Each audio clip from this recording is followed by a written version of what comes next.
Welcome back.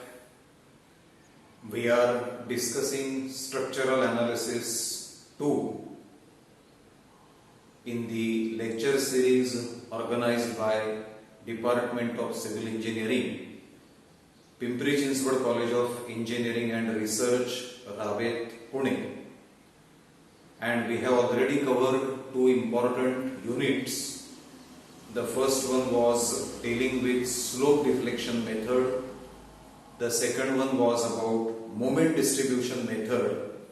I am sure you remember that both these methods were displacement methods.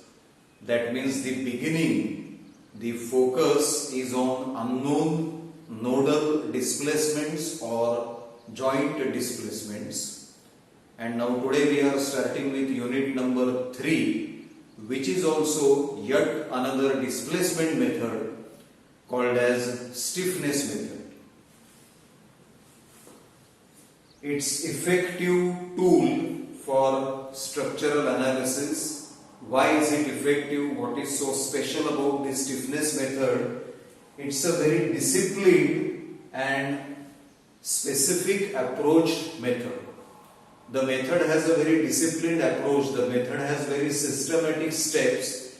Anyone can follow these steps and arrive at the correct solution, conducive to computer programming. So as we discuss the method, you will come to know that we are going to form vectors and matrices, and you are aware that computer stores information, stores data in the form of matrices, in the form of vectors, and particularly when we have symmetric matrices, then the data storage is considerably efficient, effective, and that is what happens in our method. And because it's a systematic method, again it's very simple for computer coding, for computer programming. So this method is very popular with computers because of systematic approach and because of matrix approach. Non-zero displacements are considered as unknowns, and that is why it is called as a displacement method. Degrees of freedom or degree of kinematic indeterminacy, that is our focus to begin with. So all this is very well known to us because our earlier two methods were also displacement methods.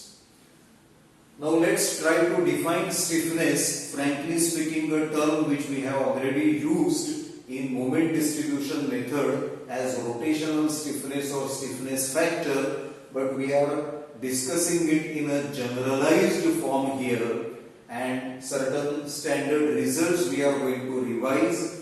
So what do we mean by stiffness? It is action required to generate unit displacement, or to be more general, action corresponding to unit displacement.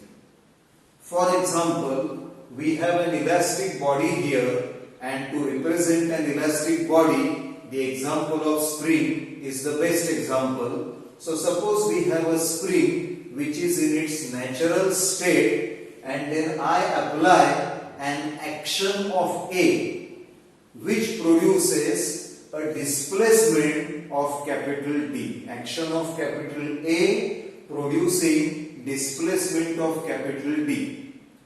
Then the experimental observations show that this displacement D is proportional to the action A. Now to introduce equality, removing the proportionality, we require a constant of proportionality. So introducing a constant S, I am able to write A is equal to some constant S multiplied by D. A is equal to SD. This S is called as stiffness of the elastic material, or in case of spring body, it can also be called as spring constant. Now how have we defined stiffness? Action corresponding to unit displacement. So let us check here. Readily we can see that if D is 1, if D is unity, then I will get A is equal to S or S is equal to A. That means what is stiffness? It is action corresponding to unit displacement D is equal to 1. Now let us see whatever this linear translation or deformation in case of a spring body we discussed and we tried to define stiffness, how is it generalized and how is it applicable for structural mechanics, for structural members. Observe this example. This is also very well known to us. We have a beam with a hinge support here and the far end is fixed. Imagine unit rotation, that is 1 radian rotation in the beam at this particular end. The corresponding action, try to understand when I think of rotation as the deformation, corresponding action is going to be a couple moment. When I think of translation as the deformation, corresponding action is going to be a force. So when I say there is 1 radian rotation in the near end of the beam, corresponding action I am defining as stiffness, and it is very well known to us that it is 4 EI upon L. We already have used this formula, used this expression 4 EI upon L into theta A, we used to say. Now theta happens to be 1.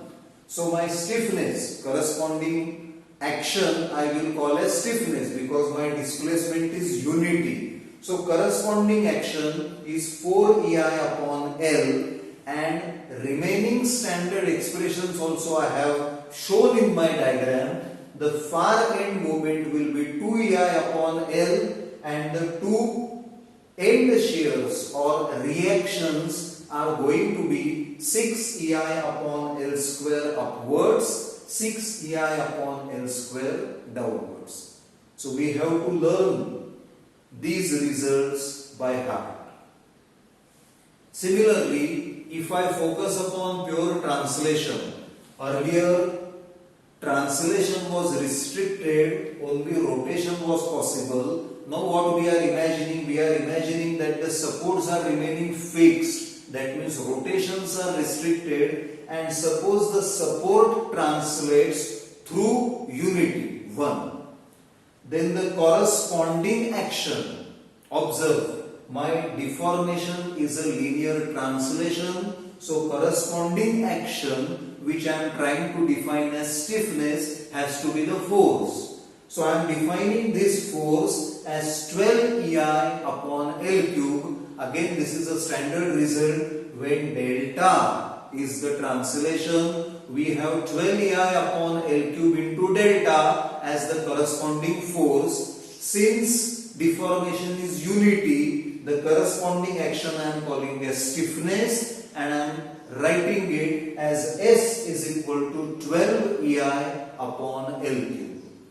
The other generated reactions also I have shown in the diagram. If this is 12 EI upon L cube, the far end reaction will also 12 EI upon L cube, and the corresponding moments generated will be 6 EI upon L square, 6 EI upon L square. All these results can be proved using either energy method, that is your Castigliano's theorem, or it can also be proved using conjugate beam method or even area moment theorem.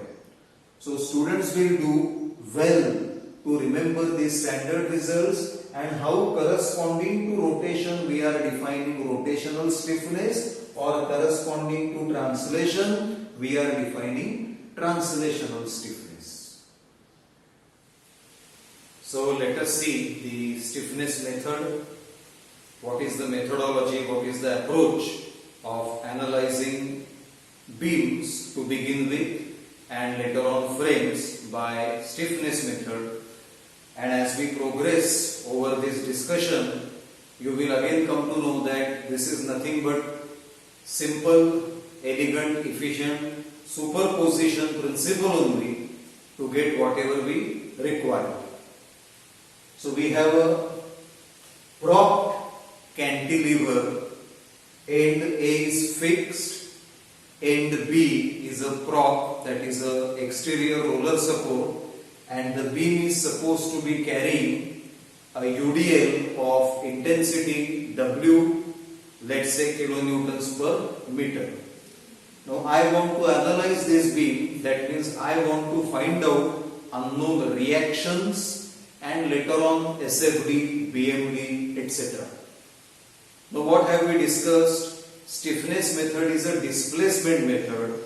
So though my ultimate aim is to find unknown reactions is not my beginning. My beginning is going to be unknown joint displacements or degree of kinematic indeterminacy or degree of freedom.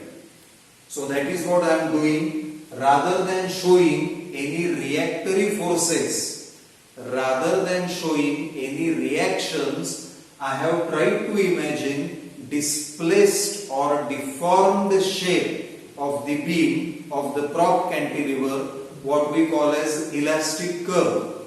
So you can see that at fixed support the slope and displacement both are 0. At prop displacement is 0, but there is going to be a slope because of the pin here. So I have shown theta b, and that is my beginning point.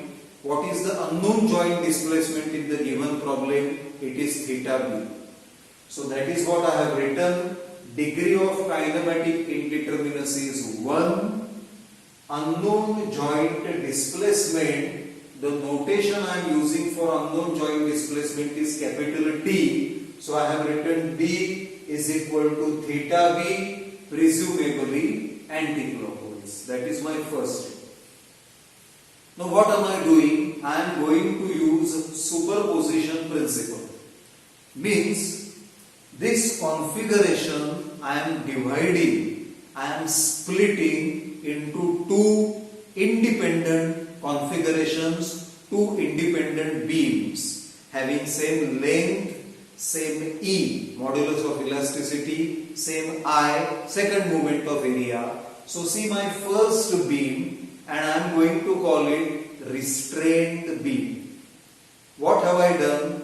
My unknown joint displacement is theta b, capital D is theta b. So first of all, I am restraining the beam in such a way that the theta b, my unknown joint displacement, is vanishing, is nullified, is cancelled. How is it possible? If I convert this exterior roller into a fixed support, obviously the fixed support will have zero joint rotation, and that is what I have shown here, and I am calling this as a restrained beam. Restrained beam with loads, because you are observing that these loads I have copied as they are, as given. And then what have I shown? I have shown here fixed end moment MF BA. For that matter, I have also shown fixed end moment MF AB, but I am going to use it later on. What is the purpose of highlighting this particular fixed end moment using yellow colored chalk? So try to understand, my unknown joint displacement is theta b. Theta means rotation, and often enough we have discussed that corresponding to rotation the action is couple movement.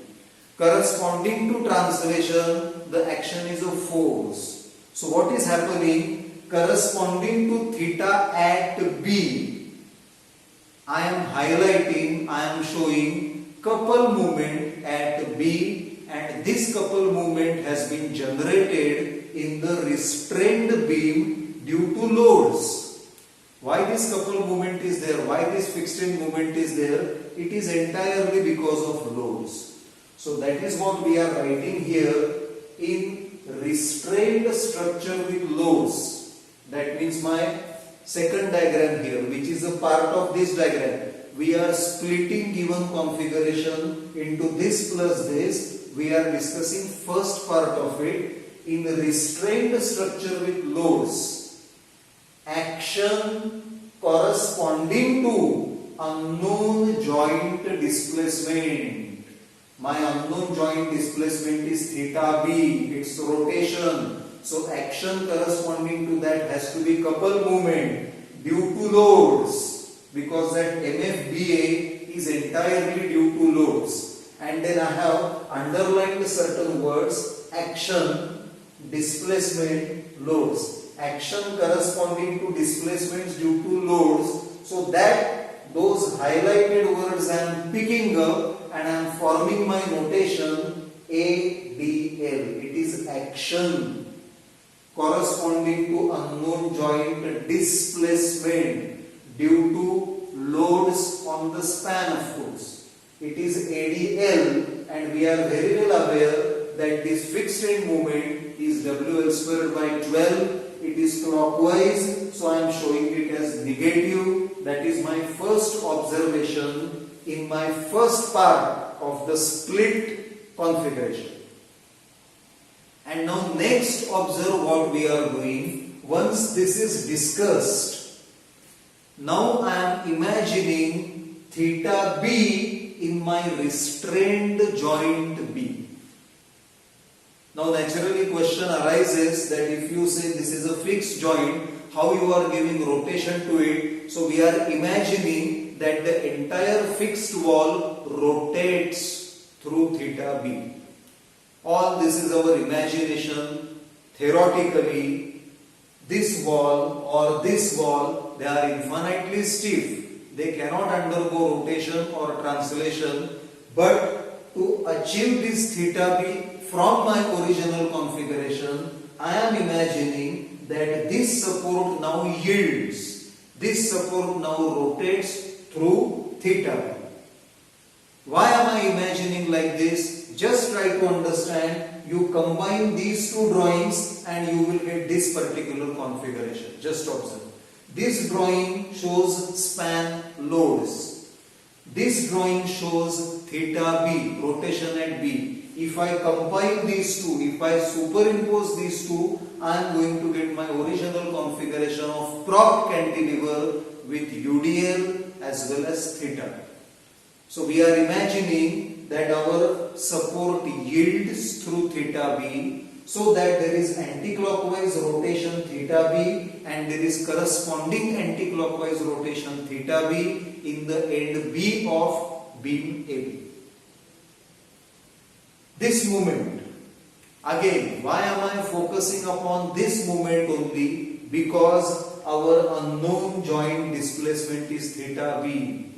Corresponding to that, the couple moment at B is always going to be my focus, whether it is part 1 or whether it is part 2.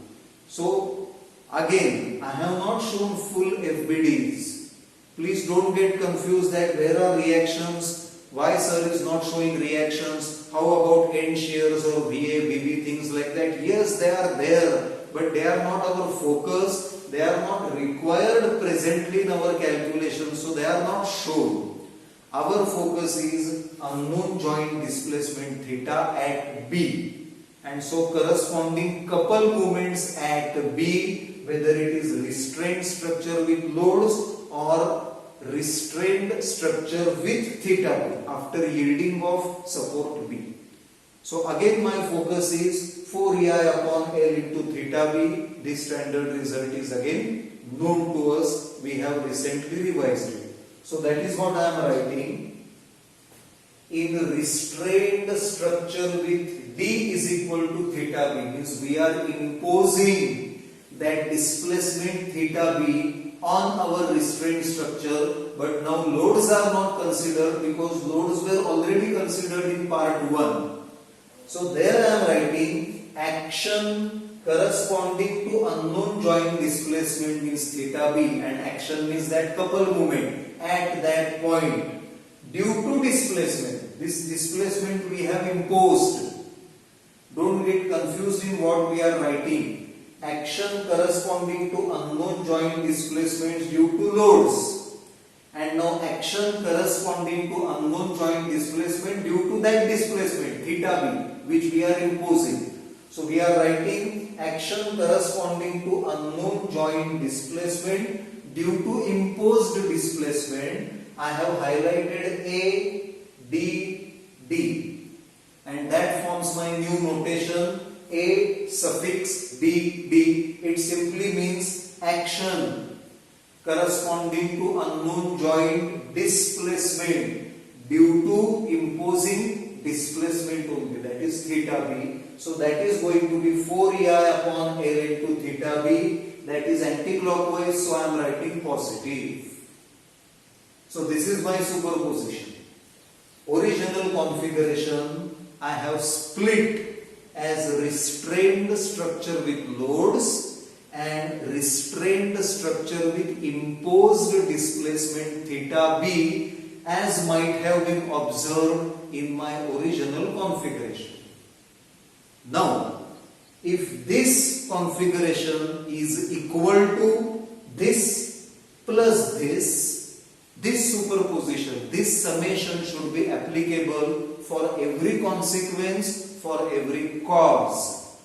What I am trying to say is, I am showing this moment MFB. I am showing this moment 4EI upon L into theta B. If this plus this is equal to that, then I should be able to write this moment plus this moment is equal to couple moment in original configuration at B point. I repeat, because this is the gist of our method. If we don't understand this, our further calculations will just remain mechanical without following really what we are doing. So that should not happen. So pay attention please. I am saying this plus this is equal to this. Just ignore this diagram. This is my last step. I am saying this plus this superposition is equal to original configuration. Then I should also have moment at B in restrained beam, moment at B in restrained beam with theta B. This summation should be equal to moment at B in my original beam. Look at original beam, look at B joint, it is exterior roller. No external moment is applied there, or in mathematical language, I should be able to say that moment at this point is 0. There is no couple moment acting at B point in original configuration, or in other words, moment there is 0. I have deliberately drawn a curved line without any arrowhead, but if you are feeling confused, I may show anti-clockwise, because that is usually the positive sense that we assume in our sign convention. So I am showing anti-clockwise couple movement, but its magnitude is 0. It does not exist. And then our argument is, if this plus this is equal to this, it should be true for every force, every movement, every translation, every rotation, so on and so forth. So I am saying this plus this should be equal to this, that is 0, and that is what I am writing in my last step here. In given structure, that means in given configuration, action corresponding to unknown joint displacement. In original configuration, action corresponding to unknown joint displacement. Try to understand the importance of that word corresponding. There is also going to be prop reaction VB, but we are not thinking about VB, we are not talking about VB, because my unknown joint displacement is theta B. If it's rotation, I have to think of couple moment. If it's translation, I have to think of force. It's like this. So we are saying, in given structure, that means in original given problem, action corresponding to unknown joint displacement theta B, this action that I am simply writing as A and D, my notation is AD, and AD is equal to 0 because in original configuration at B point there was no couple movement present at all. So AD is 0. And now, as I said, that superposition says that this should be equal to this plus this in every way, or this plus this should be equal to this in every sense. So that is what I am saying. Please observe, using superposition principle, AD, this we are calling as AD, action corresponding to unknown joint displacement in original structure. This we are calling as ADL, action corresponding to unknown joint displacements due to loads. And this we are calling as ADD. Let me write that also here. ADD, action corresponding to unknown joint displacements in the restraint structure subjected to unknown joint displacement, theta b. That is ADD. So we are saying AD must be equal to ADL plus ADD. That is what I have written, highlighted in yellow colored chalk. Very important equation. And now I substitute. This is 0. This we have already written as minus WL squared by 2 fixed end moment, and this we have written as 4EI upon L into theta b. That is also standard result. So I am making substitutions. Simple rearrangement of terms will give me theta b is equal to WL cube upon 48 EI. Since on solving this equation I am getting a positive answer, this assumed sense of theta b was correct. That is, it has to be anti-clockwise. So I am saying theta b is WL cube upon 48 EI anti-clockwise. So what did I say? Stiffness method was displacement method. Our focus was unknown joint displacements, not reactions to begin with. So we started with unknown joint displacements, and first we have evaluated that unknown joint displacement theta b is equal to WL cube upon 48 EI anti-clockwise. Once I know theta b, I am in a position to find whatever I want. For example, suppose I want to now find out this end moment which I am calling as M of AB. M of AB. What will I do? I know this theta b. Superposition we are using. So when I say this is equal to this plus this, I am also able to say this is equal to this plus this, and that is precisely what I have written here. Using superposition again, M of AB is equal to MF AB plus this moment. When this is 4EI upon L into theta b, at the farthest end it is going to be 2EI upon L into theta b. We are very well aware of this. That is why in MD method, my previous lectures, we used to say carryover factor is 1/2. Half of this moment goes there. So that is 2EI upon L into theta b. So that is what I have written. If you pay careful attention to this equation, you will realize that it is nothing but part of our slope deflection equation. In slope deflection equation, we used to write 4 terms: fixed end moments, then near end rotation, far end rotation, and then relative translation. Here near end rotation is absent, far end rotation is taking place. For A joint I am talking about. So when I am thinking of M of AB, there is fixed end movement due to loads, there is far end rotation, so that contribution is there, and sinking of support etc. is not there. So I just get these 2 terms, I substitute, and I get M of AB is equal to WL squared by 8. Again anti-clockwise because I am getting positive answer. That's it. Once you know M of AB, and now we come to this last diagram. Once you know M of AB, observe how many unknowns are there. You have only this unknown, this is known to you. apply sigma m about A equal to 0, apply sigma Fy equal to 0, you will get both the answers. Once all the reactions are found, you can readily go for SFD, BMT, etc. So stiffness method is nothing but again superposition method. Identify unknown joint displacement, restrain that joint and find corresponding action, and then impose that unknown joint displacement, find corresponding action again, add them up, that is superposition, and you get original configuration. Apply superposition equation or equilibrium equation, you can call it. AD is equal to ADL plus ADD.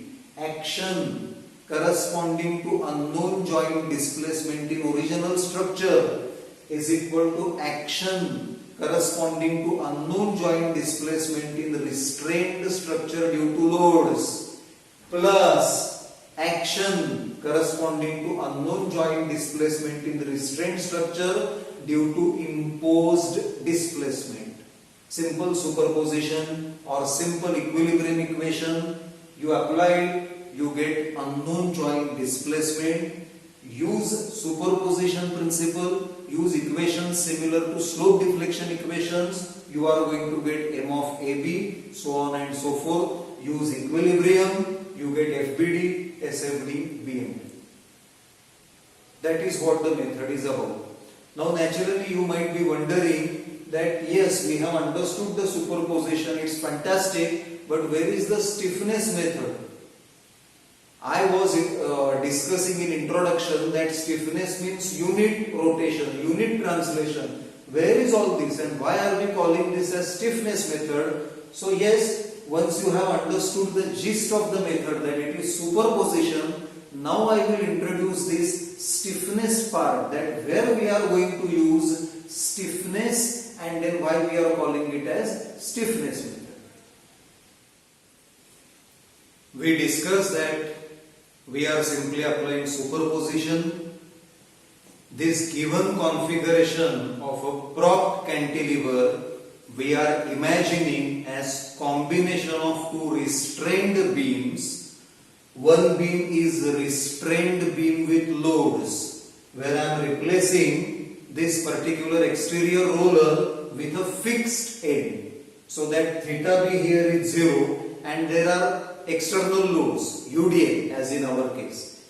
And from here directly we are imagining that to this beam, restrained beam, now we are giving theta b the total expected unknown joint displacement from the original configuration or in the given beam, in original beam. So after restraining the joint, we have directly given the entire unknown joint displacement theta b to the structure. An elegant way, a better way to arrive at this particular configuration is not by directly going from here to here, but by going via this particular step, through this particular step. What are we doing here? To this structure, rather than imposing the total rotation theta b at a time, I am imposing unit rotation. Theta b equal to 1 I am imposing, not theta b equal to entire value, original expected value. No. First I am imposing unit rotation. As you can see that this rigid wall has turned through 1 radian, and naturally the rigidly fixed beam also has turned through 1 radian. If my displacement is 1 unity, the corresponding action I am going to call as stiffness. So this corresponding action to theta b equal to 1 I am calling as stiffness S. From here we come here, and then the idea is very simple. It's a very simple linear relation. if to produce 1 radian I require s moment, to produce theta b radians I will require how much moment? It is going to be theta b multiplied by s. I repeat, from here, rather than imposing total theta b, I impose unity. What's the use? When I impose unit rotation here, corresponding action, corresponding couple moment has to be the rotational stiffness 4I upon L. And then my argument is, to produce 1 radian, I require to apply S. To produce theta b radians, I will require to apply how much? It is going to be theta b multiplied by S. So that is what I am writing here. This ADD, action corresponding to unknown joint displacement due to imposed displacement, this ADD I am writing as S multiplied by theta b. S produces unit rotation into theta b will be my total required action, total required couple moment. And now instead of theta b, I am replacing it by notation capital D, because theta b is our unknown joint displacement in this problem. It is possible that there are other unknown joint displacements. So rather to generalize it, I am saying ADD is equal to S multiplied by D. See that you are following this. Rather than imposing total theta b, I impose 1. This action multiplied by theta b, I am getting my same action 4I upon L into theta b. So I am writing ADD is equal to S into D. S is the stiffness, of course. And now ADD is SD. So this particular equilibrium equation or superposition equation now can be modified as AD is equal to ADL plus in place of ADD I am writing S into D. Stiffness multiplied by total unknown joint displacement. Why we are doing this? One reason is that it's elegant way. Second reason, this simple example has degree of kinematic indeterminacy hardly 1. We will be solving continuous beams and frames where we will have degrees of kinematic indeterminacy 2, 3, likewise. Practically, you have very large number of degrees of freedom. So when you come across 2 or 3 or 4 degrees of freedom, then rather than imposing this total displacement at a time, it's a very elegant and efficient way of solving the numerical or to analyze the structure, indeterminate structure, to impose unit rotation and define stiffness. And this discussion is going to take us to our further discussion, stiffness coefficient. Our degree of kinematic indeterminacy is 1. So here we are defining at only one joint unit rotation and only one stiffness, that is S. But later on we are going to have 2 or 3 degrees of freedom. There will be 2 or 3 nodal possible displacements and 2 or 3 stiffnesses defined. That means we are going to define stiffness coefficients. So that's all in today's lecture of Introduction to Stiffness Method. Remember that it is nothing but superposition method, and rather than going from here to here directly, we go in an elegant fashion by imposing unit rotation or unit translation, unit unknown joint displacement, and corresponding action we define as stiffness. That is why we are calling this method as stiffness method.